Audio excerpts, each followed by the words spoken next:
All right, class. So we already talked about how we can convert fractions into percents.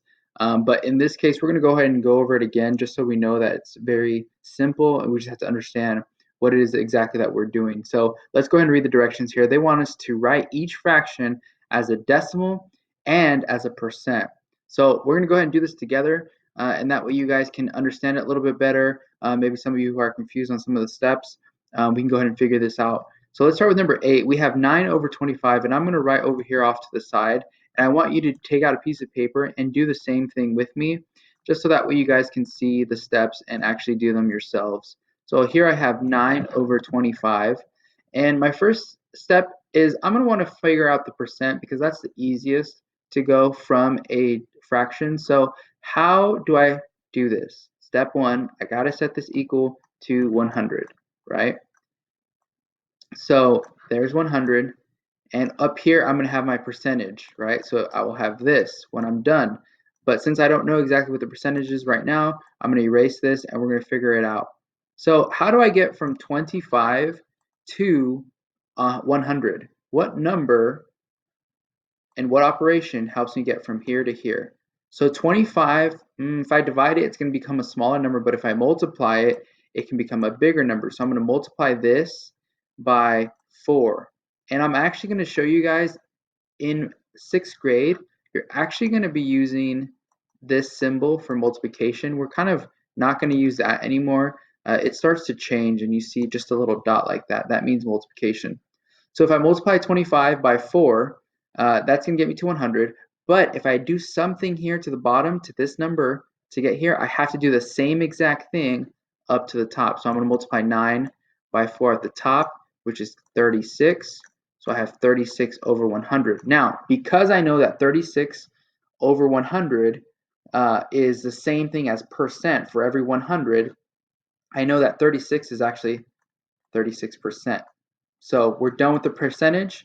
I'm going to write over here 36% as best as I can because it's really hard to do this with a mouse. There we go. And now we're going to figure out how we can get the actual decimal.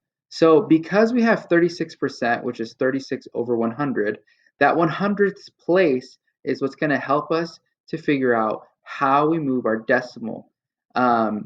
Last year I had some students that were a little bit confused and they thought, okay, well, every single time I'm just going to move my decimal over twice. But the problem is that's not necessarily the best method to remember this. So again, we're going to have 36 over 100.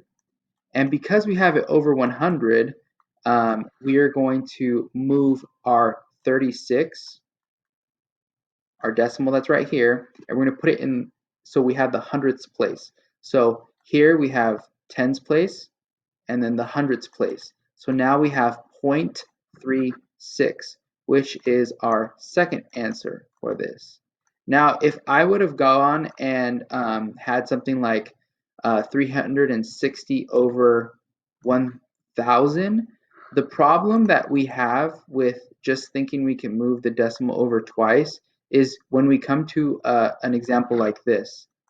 And this is, again, this is just a little extra reminder why don't just move your decimal 2 spaces. Look at the bottom number. This is a thousandths place. So 360, if we were to go ahead and move the decimal in twice, 1, 2, we would have 3.60, which is not the same thing.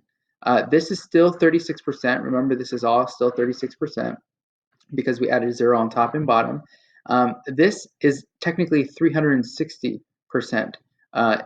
and that is not what this is representing. So I'm going to go ahead and erase it because we put the wrong place. Now, if we would have looked at the denominator here, we would have seen that it's a thousand. So we want to get in the thousands place. So here we have the tens, the hundreds, and the thousands. And we can see that this right here, oops, sorry guys, is 0.360, which is the same as 0.36.